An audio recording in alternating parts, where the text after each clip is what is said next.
হ্যাকিংয়ের শিকার গুগল, এমন খবর প্রকাশ্যে আসতেই বিশ্বজুড়ে ছড়িয়ে পড়েছে আতঙ্ক। জনপ্রিয় ইমেইল প্ল্যাটফর্ম জিমেইলের প্রায় ২৫০ কোটি ব্যবহারকারীদের তথ্য হ্যাকারদের হাতে চলে যাওয়ার আশঙ্কা তৈরি হয়েছে। ইতোমধ্যে হ্যাকার গ্রুপ শাইনি হান্টার্স গুগলের একটি গুরুত্বপূর্ণ তথ্য ভাণ্ডারে প্রবেশ করে বিপুল পরিমাণ ব্যবসায়িক নথি ও গ্রাহকের তথ্য হাতিয়ে নেওয়ার অভিযোগ উঠেছে।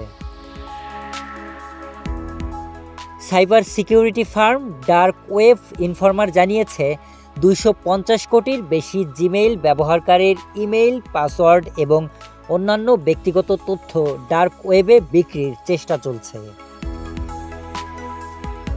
এই বিপুল তথ্য ফাঁসকে বলা হচ্ছে ইতিহাসের অন্যতম বড় সাইবার আক্রমণ। তবে সিকিউরিটি বিশেষজ্ঞরা জানিয়েছেন হ্যাকাররা গুগলের সরাসরি সার্ভার নয়, বরং বিভিন্ন পুরনো ডাটা ব্রিজ থেকে সংগৃহীত তথ্য একত্রিত করে নতুনভাবে বিক্রির চেষ্টা করছে।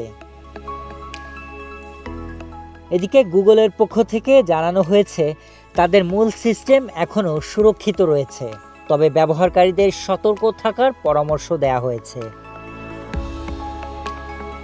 এদিকে সাইবার বিশেষজ্ঞদের মতে যে কোনো প্রতারণা থেকে বাঁচতে ব্যবহারকারীদের উচিত পাসওয়ার্ড পরিবর্তন ও শক্তিশালী করা, সেই সাথে সিকিউরিটি চেকআপ চালু করা, অ্যাডভান্স প্রোটেকশন প্রোগ্রাম ব্যবহার করা এবং সম্ভব হলে পাসওয়ার্ডের পরিবর্তে পাসকি ব্যবহার করা।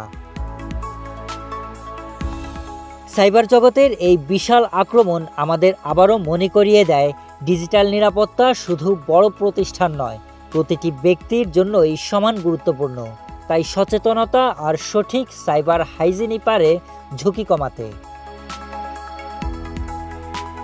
শরীফ Rahat, news desk, hello Bangla.